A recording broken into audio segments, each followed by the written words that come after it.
Hello, this is Dr. John Artis from Health on Earth Wellness Centers. You can visit us at www.healthonearth.org, and I listen to the family meeting.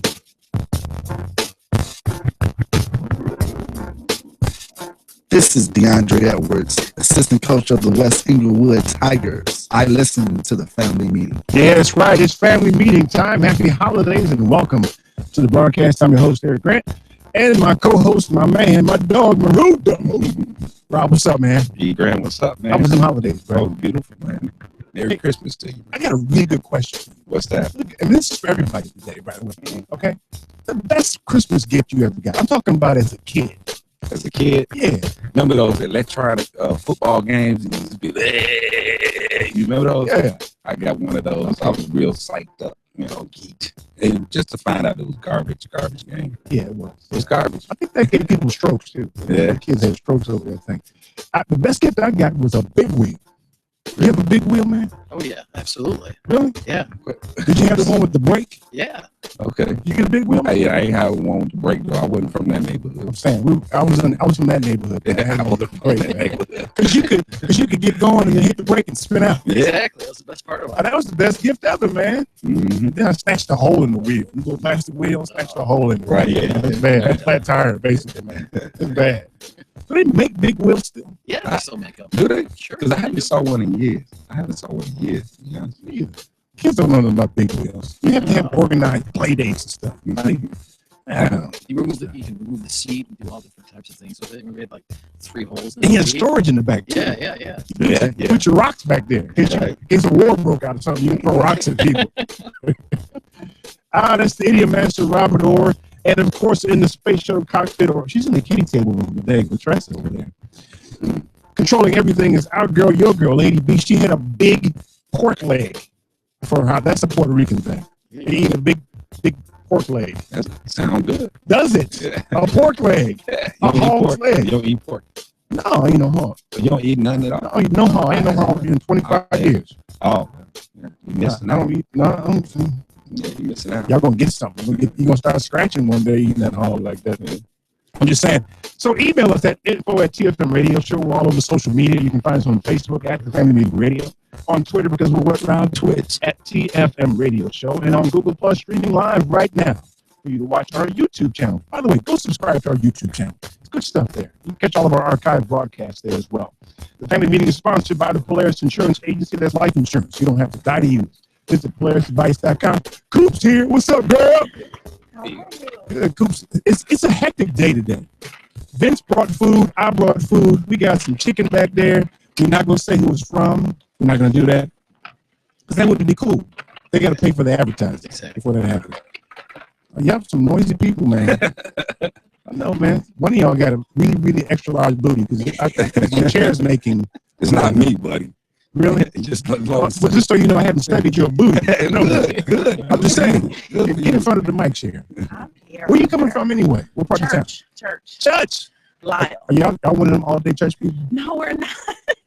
We're not. It's just busy because it's the holidays. Y'all all day church people, ain't you? No, I'm definitely not. Really? Not by You're any the people that stretch. go to church like 9 in the morning, don't get home till 9 I in the was like evening. that growing up, but I like to call myself, I'm a microwaver. I like to get in and out. What you call it? So, a microwaver. I like to get in and out. Is that a new thing? Hour and a half. No. That's a new thing? Okay, so I should not stop being who I am before a second introduce the guest today. Should I do that? Yeah. Yeah. First is my man. We go way back, 25, 30 years. Yes. Since 1984. Yeah. That's Vince Verzi over there. Me and Vince went to high school together. Highland Park High School. Vince is a big marketing mug with a company. What's the name of that company? Oh, He's the vice president or something. Put you on the spot, right? actually, I'm now with a different company. Actually. Oh, they put you out. No, it's with a different company. They didn't like you anymore. No. That's all right. No. Vince, you go home, don't come back tomorrow. Is that what they said? No. Don't come back anymore, right? I'm sure there's more to that story. Yes, there is. You know. Okay, well, we'll go with that. Yeah. And Coop's here. Sharon Cooper. You trying to mess up your hair? A little bit. Yeah, she's trying to keep Just tell all my business on the radio. She got the That's why I headphones love kind of the- cocked on the side of That's her why I head. love the radio because people can't see you on the At radio. the end of the day, because you're on camera. I saw that. Smile for the camera. I love coming here. Trying not to mess the wig up. So she got the headphones on the side over here. That's okay, though. That's Sharon Cooper. She happens to be the sister of Sandra Bland. Oh, that's Larry. Okay, Larry's in line. I get Larry in a second. Okay. Larry's important. He's an important guy. Is he? Yes, very. We're gonna find out. We're gonna find out. That's right. Tress is here. You early today, girl. What's up with that, man? I gotta turn the mic. Always early, Eric. N- Always. No, you usually wandered in right before the news like that. She wandered in like Otis Right. from Mayberry to do the news. Let herself in. No, I'm always early. I just bide my time before I make my entrance. You know how that goes. Oh, okay. I don't know what that means, but okay. We'll go with that. Okay. Let me get to let me turn I got the right button on here. And put Larry on right now. This is Larry Rogers Jr. There's two of y'all, huh? Yeah, yes. Thanks for having us on. Is there a Larry Rogers the third too? No, there isn't. Okay, just two of y'all. Okay, we'll take that. This is Larry Rogers.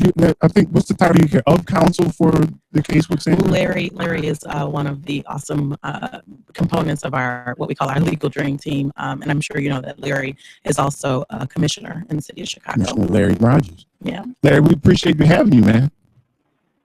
Thanks for having us on. Good. So I hope you can. This is Sunday. We're relaxing, so we're a little silly sometimes. Sharon knows that. But we're here today. Thank you. And you're on vacation too, right? You're never really on vacation when you're representing good people like the Bland family and others. So Good. you stay busy, you stay focused, and you stay available. Good. Good to hear. I hope you're enjoying your vacation anyhow.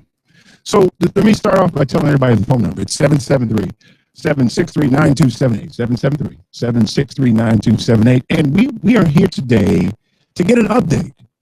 I don't know which one of y'all want to start. Get an update on what happened. We know the grand jury came back with what we expected. What I expected, at least. Which we're going to investigate ourselves and find nothing wrong with ourselves. Now go home. That's where they are now, right? Sounds about right. Yeah. All right, so you want to update us, Larry? What's the legal maneuvering and procedures that we got to go through right now? Sure. Again, thanks for having us on. Just to reiterate, it's important that the public stay involved, engaged, and informed, because that's the way we can hold those in power accountable. As you mentioned, we're not surprised by the grand jury findings that they did not indict anyone in the death of Sandra Bland. But that has to be couched with an understanding that prosecutors are often misused by grand juries to quell public concern about tragic and unexplained deaths like what happened to Sandy. And it's important to understand that a lot of the significant evidence that anybody who is truly investigating would think would be important apparently was not even consulted here. We've talked to witnesses who were not contacted.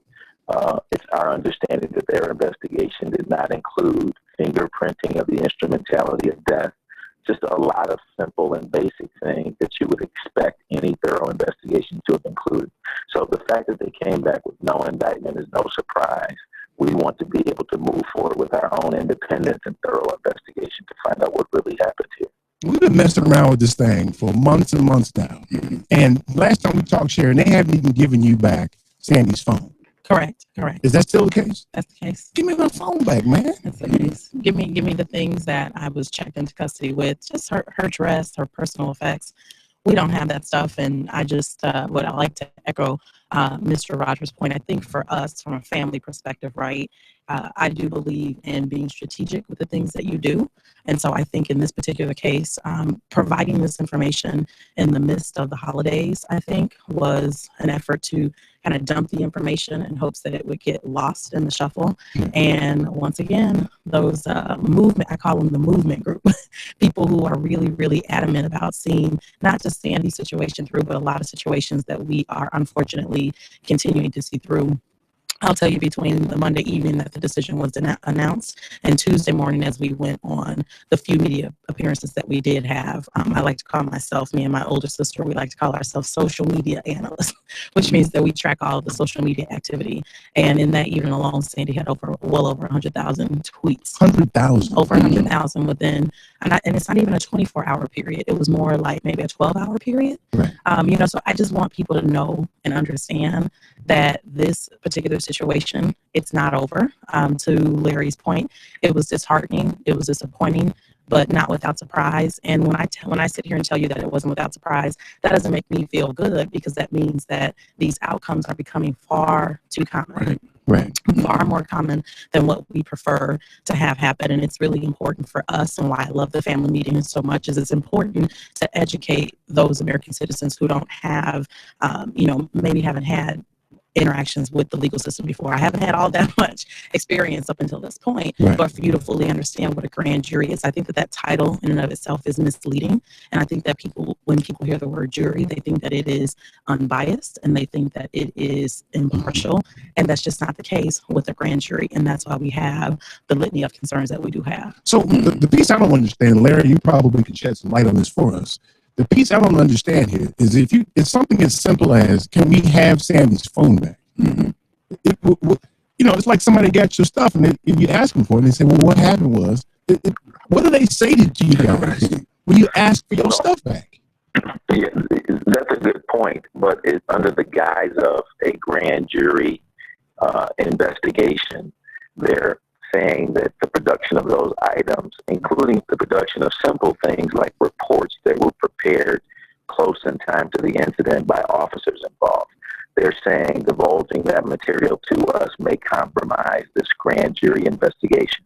So it's been used as a way to delay the family's own independent investigation and pursuit of the case. And just to reiterate a point that Ms. Cooper made, people think that they can trust in the results and findings of grand juries. However, grand juries across this country have been misused by prosecutors as a way to create that type of trust in the public, when in fact they are secret proceedings.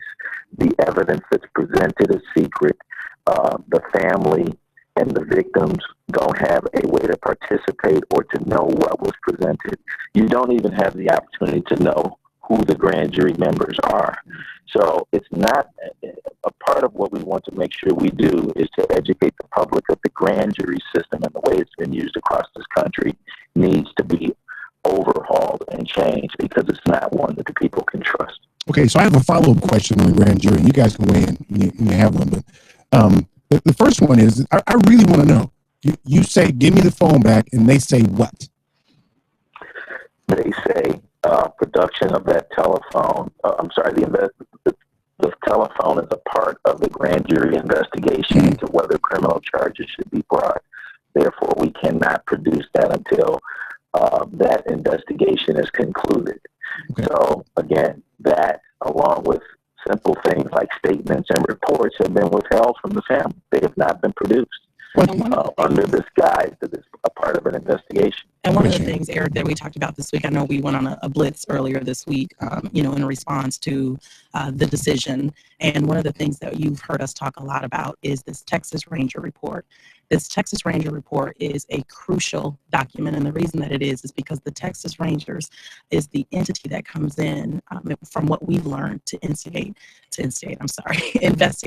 in custody deaths. And so this is a report that would entail, to Larry's point, statements from witnesses who were privy to or had some type of contact with Sandy while she was in custody, also to bolster all of the things that we've been told. And they won't give you that. No, because it's a piece of paper with writing on it. They can make a copy and give you a copy. Because to Larry's point, the feedback that we've received in open court, we were in court on Thursday, December 17th. The reasoning that we have received is because there's this ongoing criminal investigation, and pending those charges, releasing that report is predicated on whether or not there's going to be criminal charges brought forth. So, of course, the biggest question that we've received this week is, what's next?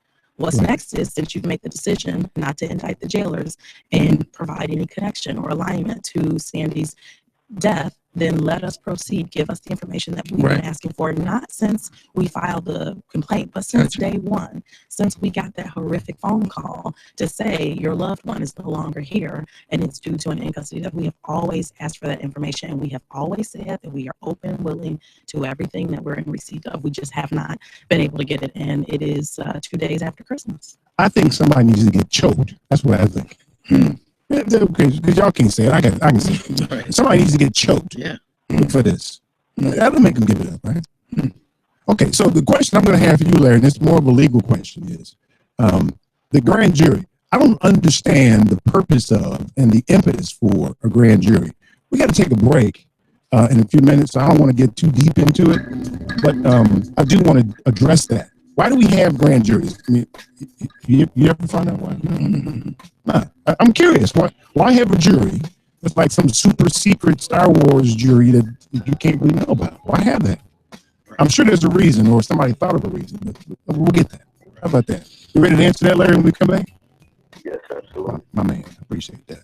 Okay, so the number is 773-763-9278. Stay tuned for more with the Family Meeting.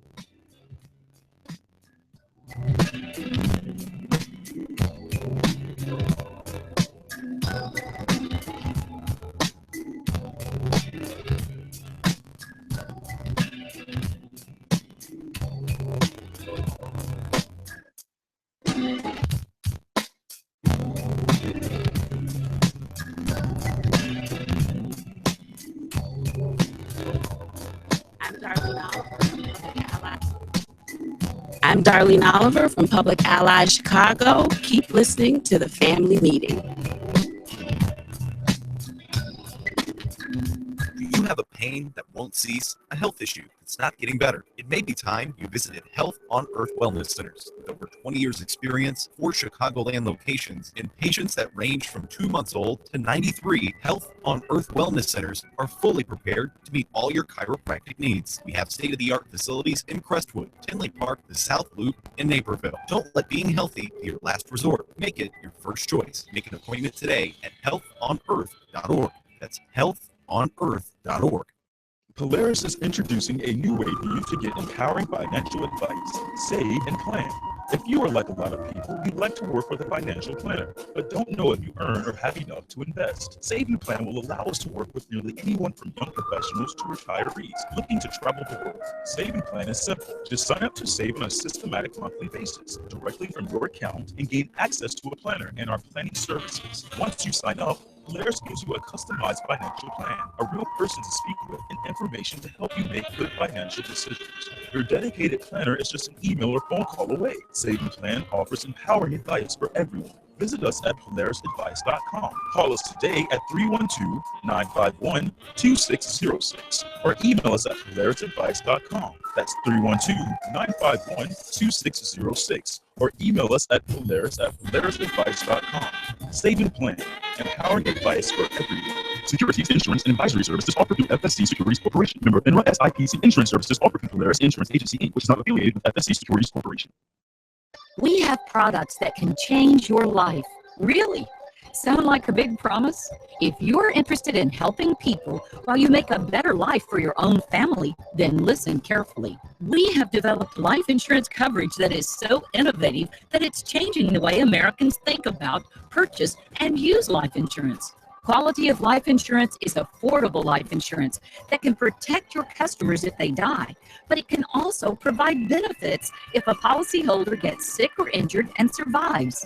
We are growing. If you like to help people and want to be part of an innovative company that values service and promotes a positive work-life balance, consider what we have to offer. To find out more, contact the Polaris Insurance Agency. Visit polarisadvice.com or call 312-951-2606 to learn about how we can help you make a plan for your future. That's 312-951-2606. The Law Office of Darnell Lyles is ready to help you, whether it's personal injury, criminal, PUI, and OWI, nursing home, product liability. It doesn't matter. Call 219-939-9-LAW. That's 219-939-9529. That's right. When you're driving and get into a wreck. Had a few drinks too many? A cop hits you with a DUI or OWI? Arrested and facing criminal charges, misdemeanor or felony. Purchase a product that causes you or a loved one harm. When your loved one is neglected and abused in the nursing home. That's right. You better call Attorney Darnell Lyles and get represented right. And the first consultation is free. Yes, free. So call right now. 219-939-9LAW. That's 219-939-9529. Attorney Darnell Lyles. So you're a philosopher. philosopher? Yes, yes, yes, yes, yes. I think very deeply. I think very deeply. I think very deeply. I think very deeply.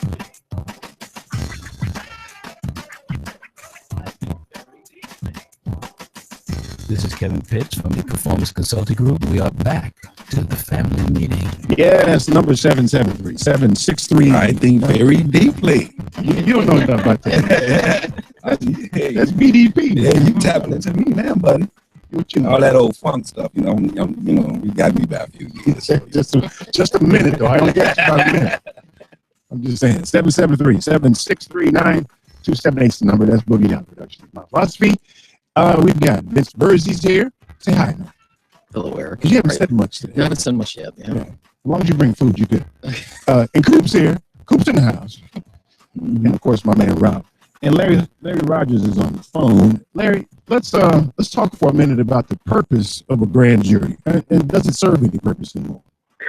Well, the purpose of a grand jury is supposedly to present evidence of a crime before a group of jurors that can hear testimony, view evidence presented by subpoena, and decide whether there is a basis to indict and bring charges against an individual. Charges against an individual can be brought either by grand jury indictment or when the prosecutor is aware of the crime, interviews witnesses, and or reviews video and deems the evidence sufficient, they can bring charges independent of a grand jury. And we saw that most recently in the Jason Van Dyke, Laquan McDonald incident. There was initially, after 13 months and a delay in producing the video, finally Anita Alvarez brought charges on her own, but she also presented evidence to a grand jury who came down with several charges and indictable offenses. A person like Anita Alvarez can just bring charges, right? The state's attorney can just bring charges. Why use a grand jury? And therein lies the way they are misused. A lot of times you see grand juries across the country being used in police misconduct cases because they are secret proceedings, and the only one who presents the evidence and calls the witnesses is the prosecutor. The family, the victims, they don't get to participate. So if a prosecutor hypothetically does not want to bring charges, they can couch the evidence in such a way that it does not seem to be an offense, or they can only present certain evidence, not other more damning evidence, leading the grand jury not to indict or bring charges, which is why in a secret proceeding, it's hard for the public to really trust what was presented, particularly where the issue at hand is the misconduct of another governmental entity like a police department. So they could be up in there having chicken, drinking Kool-Aid. We don't know what they're doing in there, right? We don't know what they're doing in there, and they don't disclose it either beforehand or afterhand. They just come down with either indictable offenses or no indictable offenses. Okay, so when is it useful to have a grand jury? Under what circumstances? You see grand juries sometimes if there are proceedings that they want to secretly investigate, let's say organized crime activities. In some instances, you'll see grand juries used. They can have proper purposes, but what is most concerning is when prosecutors like Anita Alvarez and other state's attorneys across this country, when they choose to use them, and they seem to selectively use them in the case of police misconduct and police shooting cases to come down with no charges. Okay, I still ain't found a good reason. I mean, not to sound dumb here, but has this always been this way with secret proceedings and grand juries? Always for a long time? Yes, grand juries have always, for the most part, been secret proceedings. So it's not the secrecy that is the problem; it's the misuse by the prosecutors that's the problem. And let me use this as an example. In the Sandra Bland case, we have a videotape of what is an unlawful, illegal, and unconstitutional arrest of Sandra Bland. Yes. She did absolutely nothing wrong to be pulled out of her vehicle and arrested. It's our position that you need not have a grand jury. The prosecutor can look at that videotape and charge Officer Encenia for that unlawful, illegal, and unconstitutional arrest.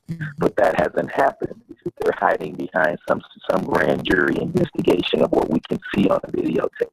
The analogy would be the Jason Van Dyke, Laquan McDonald case. There's a videotape of the shooting. There's a basis to charge. There's no reason for delay. The whole thing seems asinine. Vince is shaking his head like, I can't see a circumstance. I mean, they got these FISA courts. Is that what they call them when they've got a terrorist issue? Is a grand jury similar to that? Well, I don't want to make, again, they're secret proceedings. I'm not a prosecutor, so I haven't participated in a grand jury proceeding. I can just tell you how, what they're designed for and how they have been historically misused. And the obvious cases are those where the crime is videotaped, but it happens to be the crime committed by another arm of law enforcement or government, the police department. So it seems like the arbitrary nature of the use by the state's attorney is the problem. I agree with you. The arbitrative nature of the use of the grand juries, and then again the secretive nature. Prosecutors heavily rely upon and depend upon police officers to prove the vast majority of the charges they bring against the public. The police officers are involved in gathering evidence, interviewing witnesses, and identifying the nature of the arrest when it involves a citizen. So when a prosecutor is now charged with evaluating the conduct or misconduct of a policeman, it puts them in a conflict. They want to now charge a member of a department that they heavily rely upon to prove all their other cases. So what do? They turn to secretive grand jury proceedings and come down with no indictment. So I hear someone make mention of special prosecutors. Okay, so how does that arise? Special prosecutors can be appointed under a variety of different circumstances by motion, typically of a party identifying a conflict of interest or some concern with the independence of the prosecutor. We have special prosecutors that were appointed in the Sandra Bland case, but again, it's rarely a random appointment. There's usually somebody who knew somebody who knew somebody who gets the appointment. So it's very, very hard to trust the secretive nature of these processes when you're dealing with people who are in close quarters and have close relationships. And Larry, let me ask you a question. What is the common denominator from these situations that we can see with the naked eye on how a lot of these police officers in these situations are not getting indicted? What is the common denominator? The common denominator is that the police are seemingly being held to a different set of rules and a different set of standards than the everyday citizen. And just like the everyday citizen who commits a crime, police officers need to be held accountable when they abuse their authority and they exercise, they use excessive force. They need to be held accountable. And when they are not held accountable, you see escalations in the amount of force they use. You see you see them using excessive force because they know that the prosecutor, more likely than not, is not going to charge them. And everyday people. Go ahead, Larry. And people, and let me tell you, what's happening now is not new. The only difference now is Samsung and iPhone is recording it. Hold on, Larry, man. They didn't pay for no advertising there. Hold on. There have been victims of police brutality and excessive force complaining about this for a long, long time, and it's fallen on the deaf ears of judges, juries, and attorneys, and now people are finally paying attention. This is not new, and we need to take this moment in time to change the dynamic of what's been happening. So there's no in-place legalistic loophole that a lot of these officers are allowed to get away. There's no legalistic language that is just off the judgment of whoever's in the secret room or on these grand juries. I think what's happening, and Larry, just based off of my observation, I think what's happening is the inability to indict by most of the grand juries. It's setting the precedent for other officers who even think about engaging in this type of behavior. To Larry's point, if you're looking at situations where there is a clear-cut issue of police misconduct and there's no indictment handed down in that case, it is sending a resounding message to other law enforcement officials, in my opinion, just and based off of my own experience, that it is okay to behave this way. And so that is why it is imperative, to Larry's point, that the entire system is overhauled, because to me, the legal loophole is simple. If I know I'm going to get a grand jury, they're not going to indict because of the inherent conflict that exists there between the state's attorney's office and the prosecutor and the law enforcement entity. It's become predictable. Yes. Yeah. But I have I'm sorry, Larry, if I asked a question. So if it's secret, does the jury have any idea who, the officers or who the person is who might be who got hurt? Do they have any ideas? What does the jury know in the secret proceedings? And they're having chicken and Kool-Aid. I mean, they have no idea they may not know who the person was arrested, who the officer was. They're just presented two different things. Is that what it is, or? Well, the problem is they aren't presented two different things. They're presented only the prosecutor's presentation of evidence. No other adversarial presentation of evidence is provided. So it's purely up to what evidence the prosecutor wants to put before the grand jury, and that can largely be guided by whether that prosecutor really wants them to indict or not. So more than likely, they didn't see the video or anything.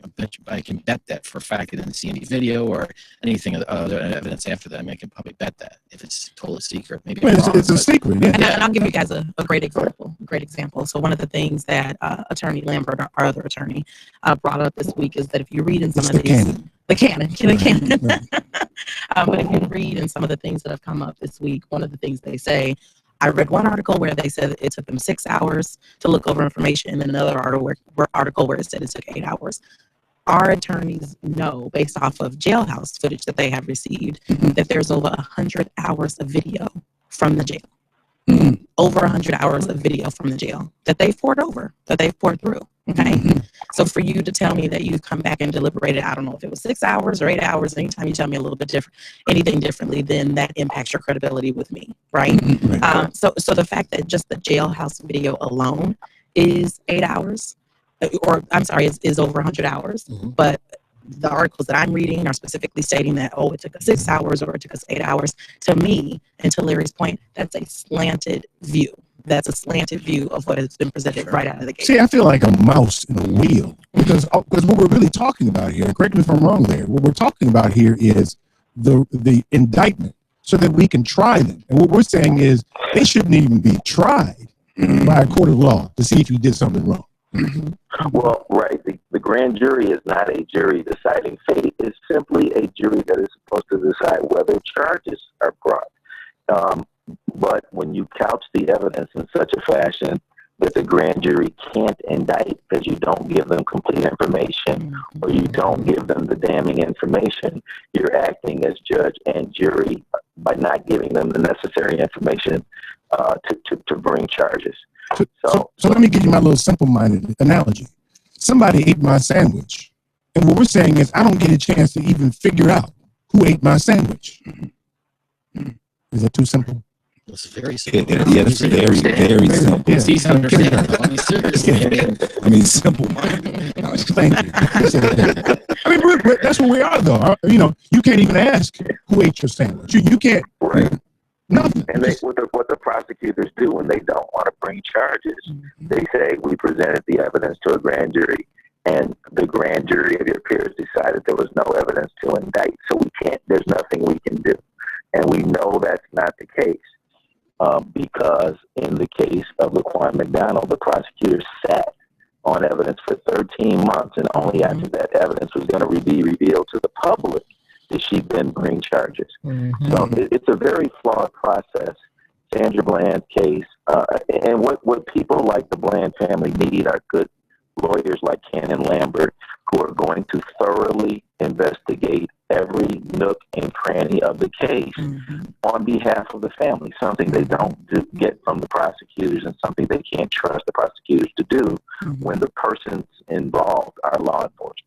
And can I just pipe up for a second here? Of course, Larry will not give himself a plug, but I will tell you, and I tell people that any chance that we get the opportunity to, in spite of the difficulty of the last 5 months and the latter half of this year, because it has been extremely challenging.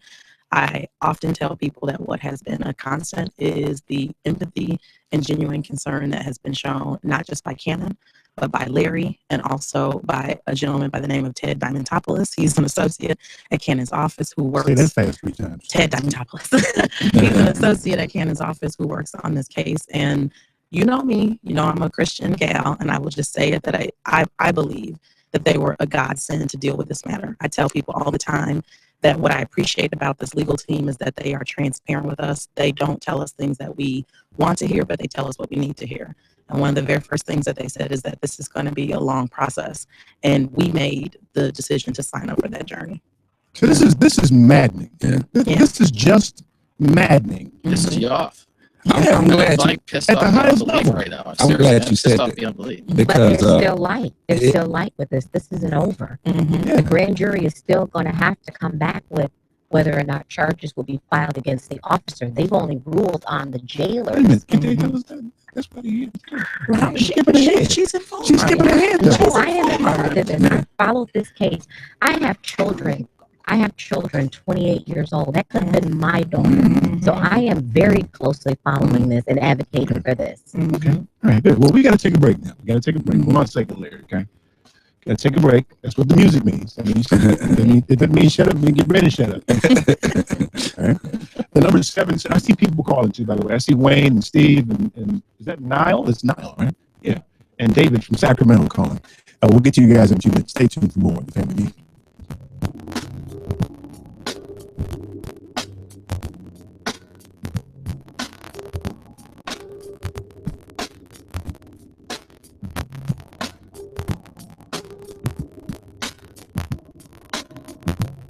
This is Bill Cooper from Inline Designs Office Solutions. We're at www.inlinedesignsofficesolutions.com and keep listening to the Family Meeting.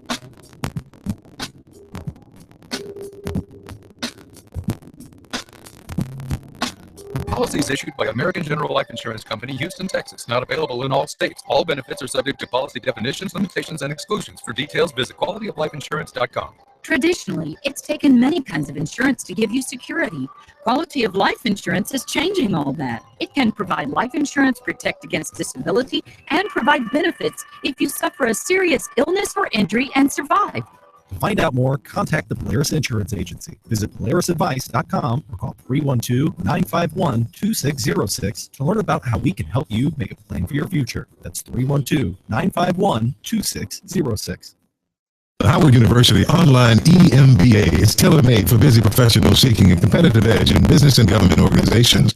Their 18-month program also connects you through their elite networking and professional development events, including an optional trip to China. For more information, go to howardemba.com. Itsashort.com. The website is itsashort.com, spelled ITSASHORT.com. We have wonderful success stories. A lot of our artists are sort of award-winning short film makers, and they go on to become feature-length filmmakers or, actors in TV series, or some of the major blockbuster films that are out now. So there's a lot of our artists that you will see in Academy Award-winning feature-length films. And we also have Marshall Curry is an Academy Award-winning documentarian.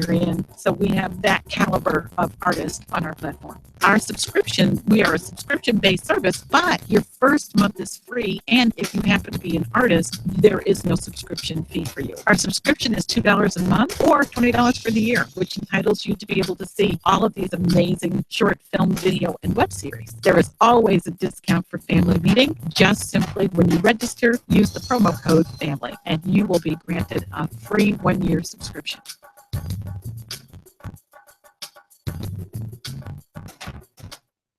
Okay, listeners, get ready for the $80,000 question. How much does 1 year in a private nursing home cost today? If you guessed $80,000, you're almost right, according to the Genworth 2012 Cost of Care Survey. In fact, depending on your location, it can be even higher. And while more than 70% of us will need long-term care at some point during our lives, most of us have no idea how we'll pay for it. Agents with the Polaris Insurance Agency can help. Contact the Polaris Insurance Agency for free information that can help you make a plan. Don't outlive your financial resources. Call the Polaris Insurance Agency today at 312-951-2606. 2606.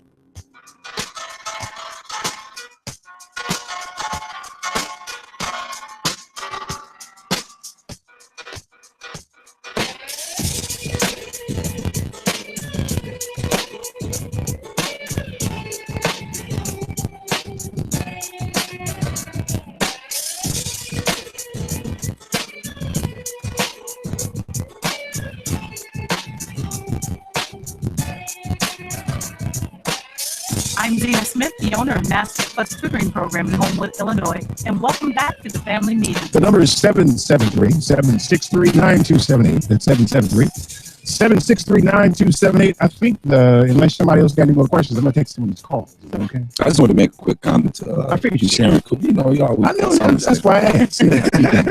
But to Sandra Bland's family, I mean, when she said it before she went on break, it's been extraordinary, a pleasure to witness a family, if for lack of a better term, probably the most prepared family for a situation like this. You know, because you don't want to say you were the best family that happened to, because that's the wrong way to say it. But prepared, like you guys really prepared. From your mom was talking. From ever since you and Cannon first came on the show, it's been an extraordinary pleasure to watch because it's necessary. You know, so I just wanted to say, I did want to ask, what part do y'all think play with the media? You know, I guess the media sort of pushed for, you know, when they was going on Facebook saying her picture was taken when she was already dead, that type of stuff. You know, what part do you think the media played in how the push against the police officers to release certain information? You know? I'll tell you, it's an excellent question, and the biggest I've learned a lot this year from this experience. I learn something new every time I encounter it, and what I tell people is this: credible sources are key. And we have to remember and understand what the purpose of mainstream media is. The purpose of mainstream media is to, I'm just going to go out there and say it, is to incite, it's to sensationalize, it is to come in at the beginning and bring you the headliner, and it is your responsibility as a consumer to follow it through.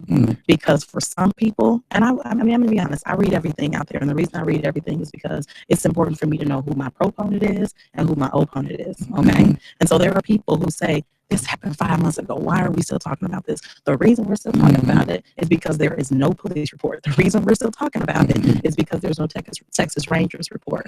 So what I encourage all American citizens to do is seek out information from multiple sources. Okay, you asked a great question about the mugshot picture. And I always tell people who are in my inner circle, and the family meeting has made it to the inner circle, Mr. Rand. For you, girl. What I often tell people is this: I knew from that being my little sister that when I saw the mugshot picture, it was very real to me, and it hit me at my core, because I don't know what everybody else saw, but what I saw instantly was the dried up tears on her face. And my sister she's like me. She's a soldier, and it was very, very hard to bring Sandy to that point. So what the mugshot photo said to me is that something terribly happened. This was before I even saw the dash cam video. This was before I even saw the bystander video. So I immediately had questions. I didn't expect her to be smiling. I expected her to have a sullen look, not to have that type of a look. So to your point, I often tell people,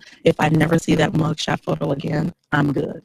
Because the purpose of showing people who encounter these type of situations in that type of a vein is to shape public opinion around that person. And a large part of what we have experienced, and it's in ebbs and flows, is what I refer to as victim enablement discourse, or victim blaming. Whether it's blaming the victim, I'm sure you kept up with the motion for summary judgment to blame the family, the fact that we essentially didn't bail her out quick enough. So they were trying to say that she couldn't get the money together. I heard that. Yes. So my I'm just gonna go and start choking people. Don't do that. My charge to people is to seek out information from different resources. And of course, as we get towards the end of the show, I'll tell you how to keep up with me, because I tell people we are very accessible. We have been extremely active on social media, extremely active on Twitter, and it is those very mediums. It's the very reason why Sandy's case blew up the way it did. I remember when this happened, the Monday it happened, I thought to myself, based off of the details that I had at that time, this is so horrific. How am I even going to begin to deal with this? And by Wednesday, the whole world knew. And it's some good, and some that aren't in favor. So it's just to me, it's your responsibility to be a conscious consumer of what you read. Good for you, girl. You on your game. Always. She always on the game. Something still in your way, though. A little private conversation. I know. Yeah, I got you. I'm okay. Yeah. Okay, so let me get David from Sacramento here. He's got something to say. Dave, what's on your mind? How you doing? Happy holidays, Happy New Year, and all the fun stuff that goes with it. Same to you. So here's the thing. I want to make a couple points that's going to make you really think. I think this whole thing is very vindictive. I think the fact is, what I don't understand is that, to be honest with you, the Baltimore case is going on with the one major conviction of the driver that actually killed that kid, and you got other officers that is going to be happening 1 month after another. If that major cop did not get convicted and go into jail, what makes you think that the other ones that are minor are going to be going to jail? That I don't have no confidence in the system. There's going to be some major problems because those other 5 cops are minor issues compared to the driver who had a major conviction. You would think that he would have been convicted and went to jail, but the other 5 are not going to be convicted. I guarantee that's what's going to happen. Well, I think his was a hung jury, though. I think he had a hung jury. That's right. He had a hung jury, but I'm just saying he had a major conviction. He had a major play into this whole thing. Right. But the other ones are just minor infractions or just minor offenses that are not going to be convicted. I hate to tell you, but I've been right with this thing all along. I've been right with the other thing that's been going on in Ferguson. I've been right with the other issue that's been going on in Chicago. And to be honest with you, my heart goes to you guys. But like I said, what's going on with the issue that these cops are not being convicted, because what I don't understand is that why should I have to be summoned to a jury that gets in the mail saying, hey, you're getting picked as one of the jury of the 50 people for a major case that's going on? Why should I have to be involved in that? But when it comes to the cops are being convicted, how come I can't be involved in that as a taxpayer as well? That's what I understand. That's a good point. My point is that, so why should I have to be involved and be picked as a jury if I can't be involved in the cops who are being killing people that are out there? But yet we need to change that law. I think what's going to happen is that the people need to start petitioning signatures and change that law. That's what they need to start doing. Start putting this on the ballot for every state, so that way the voters can vote on it. So that way they're the ones that cannot be the ones that are involved in indict a cop. But let that be involved in the public eye. Once it goes to the ballot, that needs to be taken away from the attorney general. That privilege needs to be taken away from them. And I get really upset because what happened is in Chico, there was a cop that actually shot a kid, a white person that was getting out of the truck, and you heard about this case where he shot a kid, and then they used this whole fear tactic. It was an accident. Oh, I'm sorry, it was a mistake. Oh, it was a fear. I fear for my life. What are they reading in the book in the cops' bylaws? So are they using these type of excuses to get off easy by using these mistake, fear tactics, and all this other crap? I'm getting really upset. Okay, get you some weed, man. Calm down, right? No, I just think the whole thing is being very vindictive here. That there's a lot of scandal that's been going on for a long time, and it needs to stop. People are crying out there, and we're worried about Donald Trump. There's people that are dying here in our country versus worrying about what's going on in the other countries. There's more people being killed in our country. Yeah. Hey, Dave, I appreciate it, man. Thanks for have a great holiday. Have a great New Year, man. Okay. If I can just touch on a couple of things in Dave's comments. One is do not be so disheartened among a will call.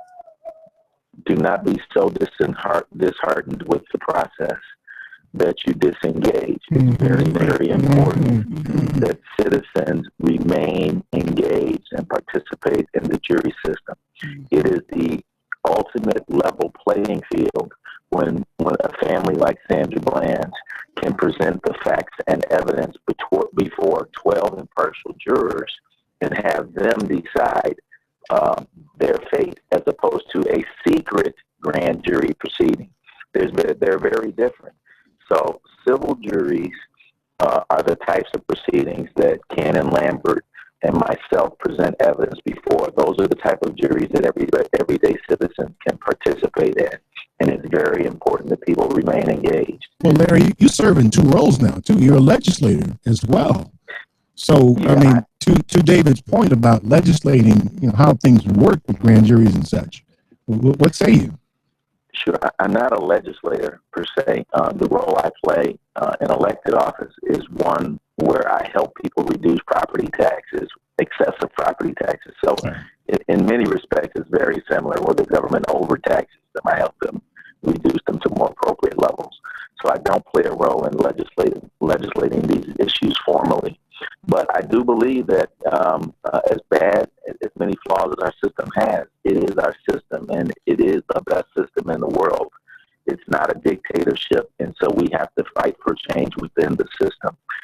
And you have to do that by participating, by voting, by participating on juries, by fighting for the rights that our Constitution guarantees. So, yes, I do play that role in a few different ways. Yeah, and think about what that says, though. I mean, we imprison more people than any other country.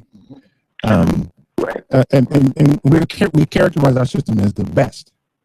The best system in prisons, so many people. I think it may not be the best. It may be ideally, if it functioned correctly, but all the biases that are allowed to creep up in it allow it to be flawed deeply. I mean, really deeply. Well, one of the biases I was attempting to reference is the fact that we have ignored the pleas of many people who have been victimized by police departments. And it's, all the police officers, as David mentioned, all they have to do is say things like, he lunged at me, or I thought he had a weapon, or he pointed a weapon at me. It's always been amazing to me that as many times as the officers say the victim pointed a weapon at them, they never seem to get the shot off first.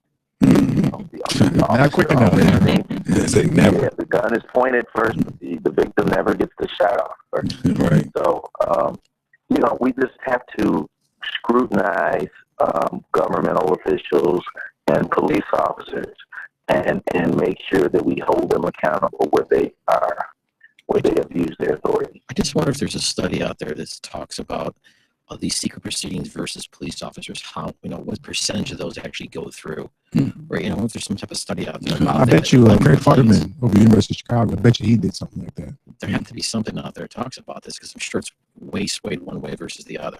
That not too many get to go the next step. You know it is. But it's ridiculous, though. I mean, it's beyond bad. I mean, and the proof is in who populates the prisons.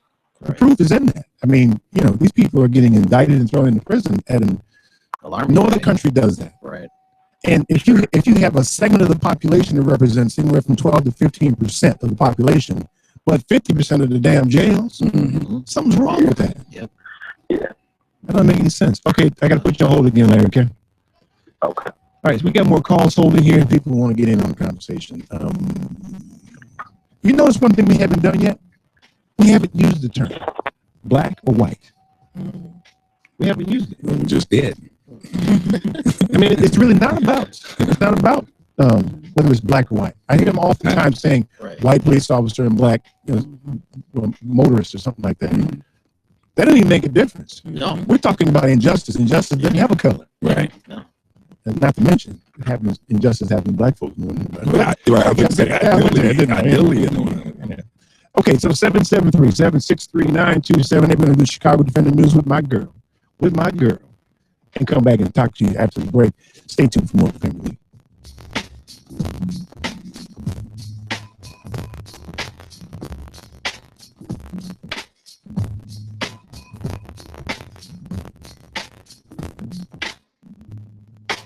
Hi, this is Kurt Summers, City Treasurer for Chicago. You can find me at www.summersforchicago.com. Keep listening to the Family Meeting.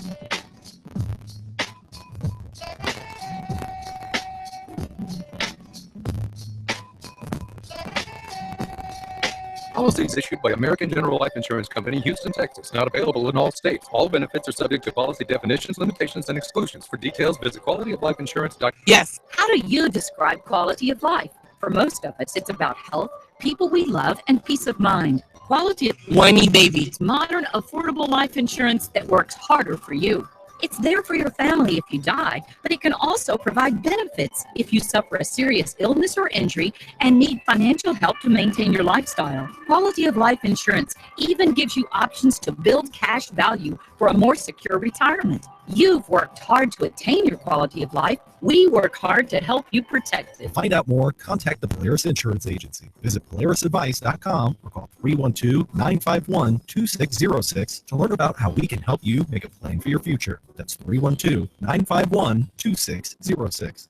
This is Carmen Ruffin, co-host of The Family Meeting. We love being here every Sunday. Our sponsors and advertisers make that possible. So if you're a business owner or a manager, please consider advertising on our show. There's something for every budget, from one commercial per show to a full sponsorship. For more information, contact the Family Meeting at info@tfmradioshow.com. That's info@tfmradioshow.com.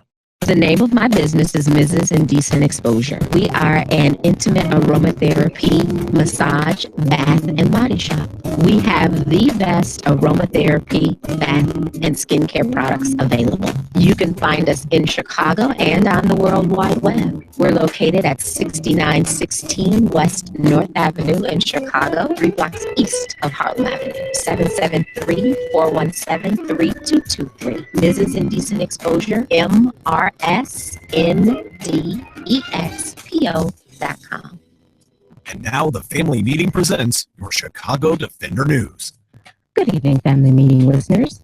I'm Teresa McDonald, and here are the top stories from ChicagoDefender.com. Chicago police officers opened fire while on a domestic violence call in the early hours of Saturday morning on the city's west side, killing 2 people. Police issued a statement with scant details, but according to a Chicago Tribune source, the victims were 19-year-old Quintonio LeGrier, an engineering honors student at Northern Illinois University, and 55-year-old Betty Jones. The victims were the residents of a 2-flat in West Garfield Park, with the LeGrier family occupying the 2nd floor and Jones occupying the 1st floor with her fiancé. LeGrier, who family claimed had been suffering with mental illness, was allegedly threatening his father with a baseball bat around 4:30 a.m., prompting the call to police. The shooting appears to have occurred as LeGrier exited the front door. LeGrier was shot 7 times. That's a bit much, said Janet Cooksey, LeGrier's mother. It is still unclear how or why police shot Jones in the neck.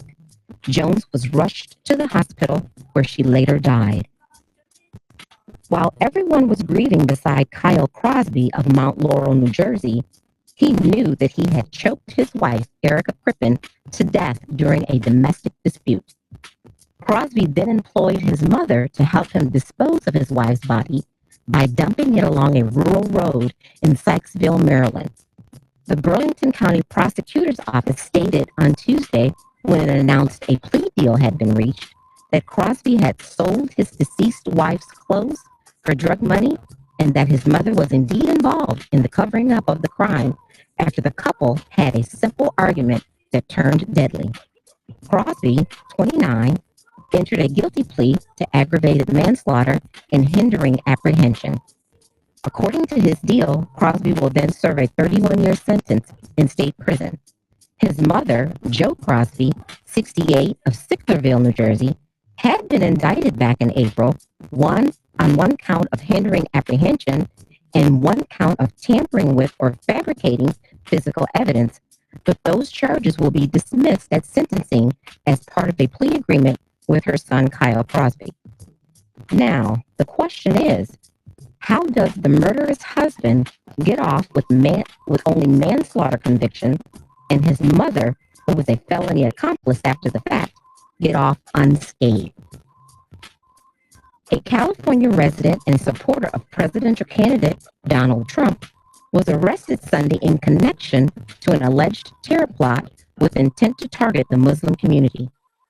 William Shelley, 55, is being held at the Contra Costa County Jail on a $525,000 bond after an anonymous caller tipped police off about suspicious activities. Shelley, the owner of a plumbing company, was charged with possessing an explosive device and making criminal threats. Richmond County Police reported that a possible homemade explosive device was detonated by their bomb squad on the day of his arrest. Shelley had previously been on the police's radar after he had threatened members of the Islamic Society of West Contra Costa. Shelley's passionate Facebook posts about Donald Trump caught the attention of many outlets, calling Mr. Trump a great man. Shelley often talked about how much he admired Trump's views, and at one point saying he would follow this man to the end of the world. Malawi has hit a rough patch following a drought caused by El Nino. The African country is dealing with a shortage of food and a suffering economy. Due to the scarcity, prices are on the rise and people can't afford to feed themselves and their families.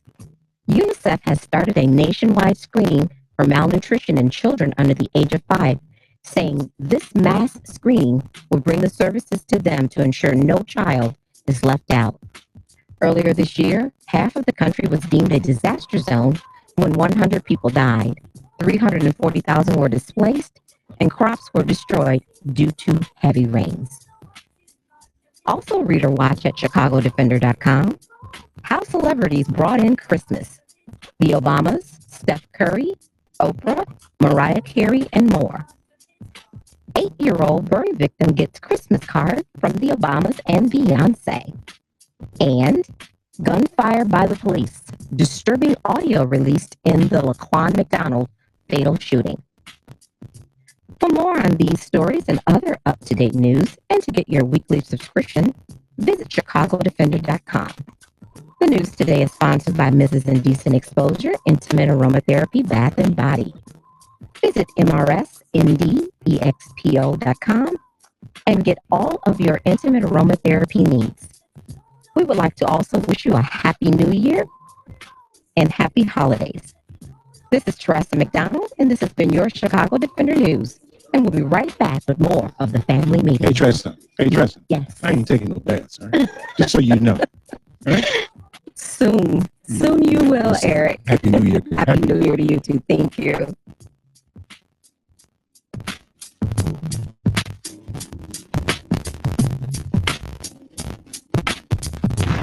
Saturday home for Back on the Beat with Dick King, the House Sparks radio program, Mighty House with Ron Cowgill, The 0 Hour, Wayne Besson's I've Got Issues, and The Beacon. This is 8:20 a.m. WCPT Willow Springs, 92.5 WCPT FM DeKalb, 92.7 FM WCPY Arlington Heights, 99.9 FM WCPQ Park Forest, and streaming worldwide at chicagosprogressivetalk.com. This is Chicago's Progressive Talk. The name of my business is Mrs. Indecent Exposure. Stop in and check out our Forbidden Fruit bath bombs. We have Orgasmic Fantasy, and for the men, we have Extremely Sexy bath bombs. We also feature a Little Mrs. and a Little Masters line, a tween line, if you will. We're located at 6916 West North Avenue in Chicago, 773-417-3223. Mrs. Indecent Exposure, MRSNDEXPO.com. Policies issued by American General Life Insurance Company, Houston, Texas. Not available in all states. All benefits are subject to policy definitions, limitations, and exclusions. For details, visit qualityouflifeinsurance.com. How do you describe quality of life? For most of us, it's about health, people we love, and peace of mind. Quality of life insurance is modern, affordable life insurance that works harder for you. It's there for your family if you die, but it can also provide benefits if you suffer a serious illness or injury and need financial help to maintain your lifestyle. Quality of life insurance even gives you options to build cash value for a more secure retirement. You've worked hard to attain your quality of life. We work hard to help you protect it. To find out more, contact the Polaris Insurance Agency. Visit polarisadvice.com or call 312-951-2606 to learn about how we can help you make a plan for your future. That's 312-951-2606.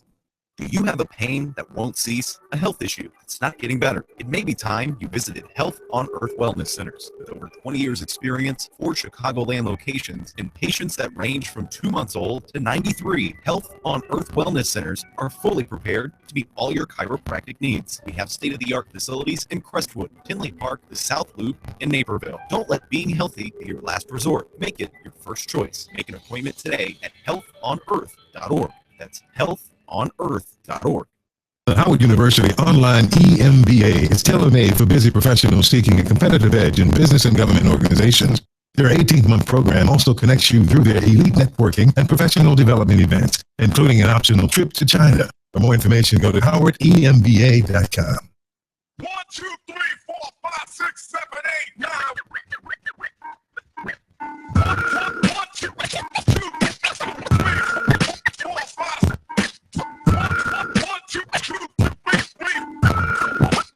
5.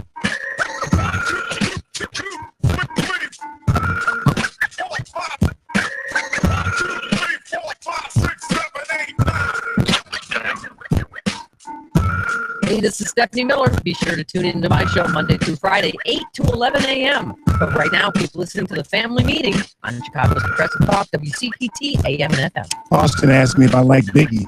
I played this, man.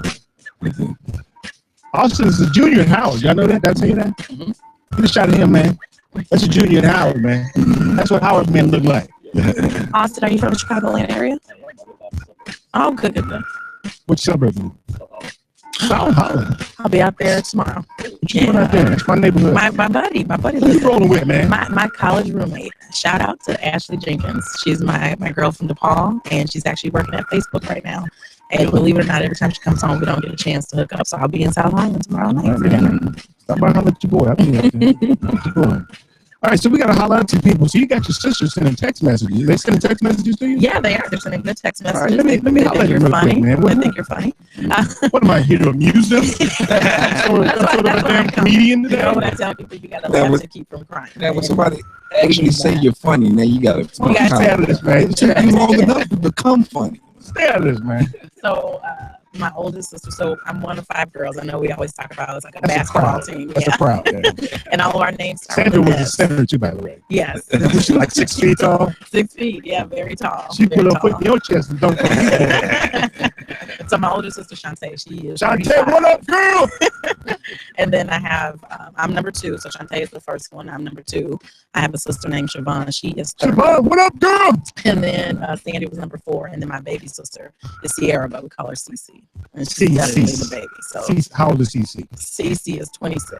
She's That a ain't no baby. baby. She's a baby. She's a baby. She's the baby baby. When you see her, she sometimes looks like she's 12. And you're always the I'm baby. glad Patricia's glad to hear that. She'll always be the baby. She will. I'm the baby of 7. My so mother no. treats her as a, and Oh, of yeah? course we cannot forget to give a shout out to Miss Geneva Reedville, who's the lady That's right. responsible for all of our fabulousness. I was trying to make sure you got to that. I wasn't going to let you get away with that. Is she listening today? You know what, she is, and I'll tell you something. I definitely just want to Rob's point. I think that it is. It's hard when you go through, when you lose anybody, it's hard. But when you lose someone very publicly, I tell people that somehow, some way, you have to be able to push through the pain and be the advocate for your family member who's no longer here, especially if it's under these circumstances. And I and me and my sisters, we're so proud of my mom. This week was hard. She a bad girl. Yeah, I mean, her birthday was on, okay, so we went to court on the 17th. That was actually Cannon's birthday. On the 18th was my mother's birthday. And then on the 21st, we had the family press conference and then got the grand jury decision. And she still is speaking up and speaking out. And I'm very, very proud of her for doing that in the midst of the holidays. And quite frankly, the very first of many holidays where Sandy won't be here. So I'm proud of her. She a bad girl. She Miss bad. Geneva, you bad girl, man. She bad. You bad girl, man. I'm just saying. Okay, so let me get in some of these calls here. Larry, you're still there, right? I'm still here. Okay, good. I'm gonna get some of these calls, man. Some of them might be directed at you. And so we get names on our phones. My husband and Natalie say hello as well. What's your husband's name? Jonathan. Jonathan, what's up, Joy? It's Mr. Fabulous to you. You really blew that one. Let me get something straight here. Let me get something straight here. All right? I'm not finna call no grown ass man. He also said it's fun. I ain't finna call no grown ass man. Mr. President. Oh, that's funny. No. Who else? What you say? Natalie, my daughter. Oh, look at her, man. By the way, I saw the Christmas picture. Yes. Why are you guys in the woods and dressed up? You know what? You know what? And the They had like interest of your they had suits listeners. and dresses on. They were in the woods, like you go camping with a suit on. You can't do what everybody else is doing. We're trendsetters. That's what we do. That's creepy. I think No, you gotta try honestly, to kill somebody or something. with we a only suit get on. to we only take photos twice a year, and we missed our opportunity this past summer, so we took this opportunity. Don't take no more pictures like that. Don't be a hater. It's a great Eric. picture, but Don't I'm be a just saying. hater. It's like, why are you in the Everybody woods loved it. dressed up for a formal dinner? Because it's different. Clearly. Okay, so let's get. I think this is Nile. I think that's how you pronounce it. Is that Nile? Is it Nile or what? Yeah, it's Niles with an N. Okay. Hey, Niles, how are you? Good, how are you? Happy New Year to you almost. Happy New Year. I really appreciate that. Sure. What's on your mind?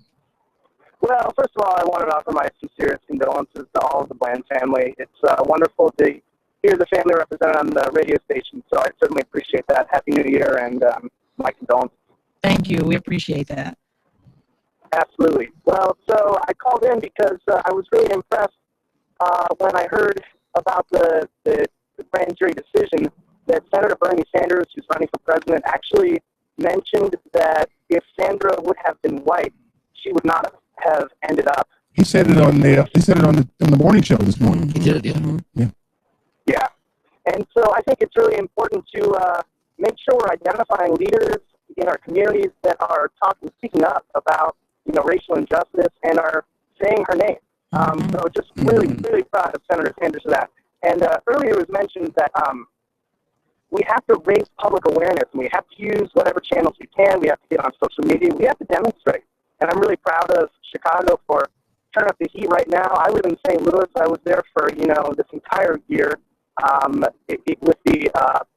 with the demonstrations in Ferguson and around St. Louis, and that was really powerful, meaningful to be a part of.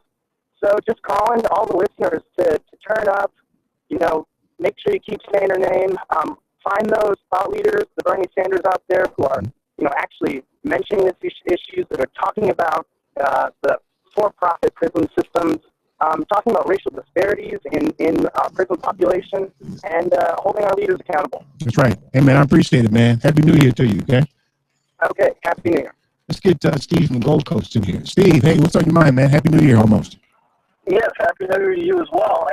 And I sympathize with the callers, who express indignation with regard to our system, but not this caller, but the one prior to him, wanted to chime in, but then, was completely divorced from an understanding of the facts surrounding many of these cases. With regard to Freddie Gray, you rightfully pointed out, no one has been acquitted. That we had a hung jury, and part of the problem with the Freddie Gray case is that we have a case in which people were segmented into this man's death at various points. So it's difficult to prove exactly who's responsible for his death. Given, was it the people who had him in custody before you put him in a van? Was it the people who put him in the van? Was it the person who drove him? Was it the people who, after he arrived at his location, that failed to provide him with needed medical care? So, you create reasonable doubt in many ways because it's not one group of people and one incident. This is over a couple of hours that this took place. So therefore, it's understandable to some degree why you can get a hung jury. So I don't know why the gentleman doesn't understand these things, other than perhaps he's not acquainted with the facts of the case. Hey, Steve, Sharon wants to say something too. Well, it's one of the things I'd like to acknowledge in what you discussed here, because it is an issue in Sandy's case, is this notion of an in-custody death and who's responsible. And so the posture that I've taken, and quite frankly we've taken as a part of this team, is simply this. When you are detained by law enforcement, you are relinquished of your decision-making capability. You are no longer responsible for yourself, and the entity who has detained you is responsible for your personal care and concern. And I would say the very same is the case for Freddie Gray. So there is this need and this call and this cry out for accountability and responsibility where it's due. And typically when that call and cry has gone out, that has typically been relinquished to other people and been kind of siphoned off to others who had nothing to do with the process. So I think it's really, really important to speak to the kind of care and concern that we should, make sure that our entities are held to, that they're held to that standard, because when they are taken into your care, the expectation is that they'll come out the same way they were taken in. Right, yeah, right. And you're making a great point in that we certainly do. If we are taken into custody, we relinquish the care of our lives to someone else. With regard to the Freddie Gray case, there is this, again, pardon the pun, this gray area, because there were different people who were responsible for his care at different points during this process. And the problem here with the one officer is that we've segmented him out, and we are trying to, at least the state is trying to prove that he is guilty of the death of this man because of his actions within a certain segment of this process. And all you have to do to prove reasonable doubt, and unfortunately this is the downside of this, is to suggest that, well, wait a minute, somebody else along the way could have also been responsible rather than this gentleman who's accused. Yeah, and confuse the whole issue. Right. That's exactly right. Absolutely. And with regard to the Bland, and again, my sympathies go out to the Bland family, it is difficult to perhaps address some of these issues, for instance, with regard to videotape. I mean, there's the reason why there is a fast forward.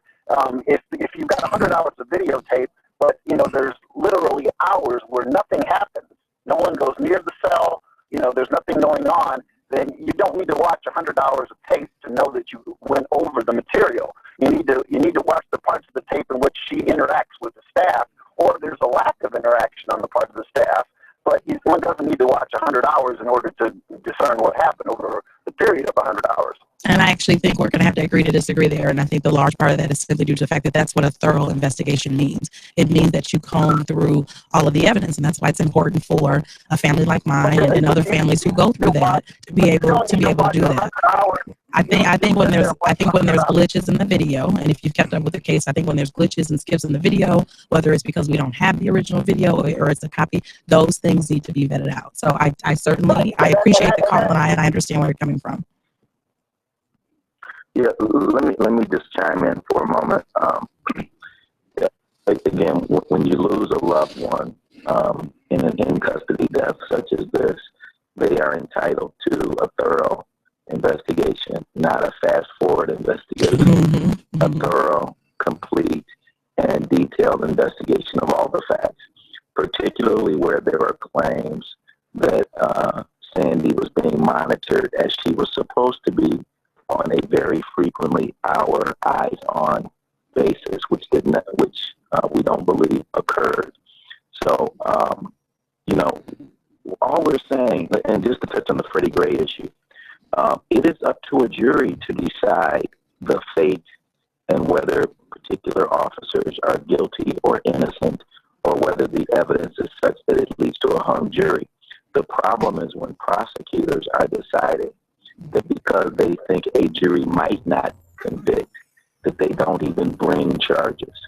That is when they're acting both as prosecutor, judge, and jury.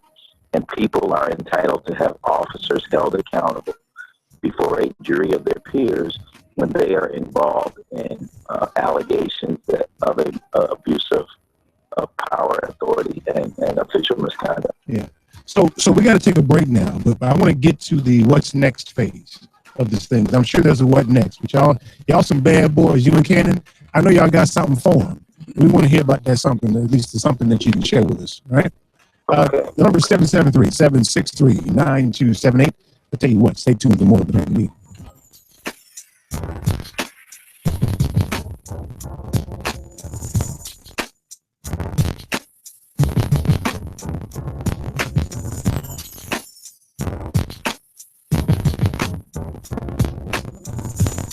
Hello, this is Jade Phillips, and I'm a management consultant in Chicago. Keep listening to the family meeting.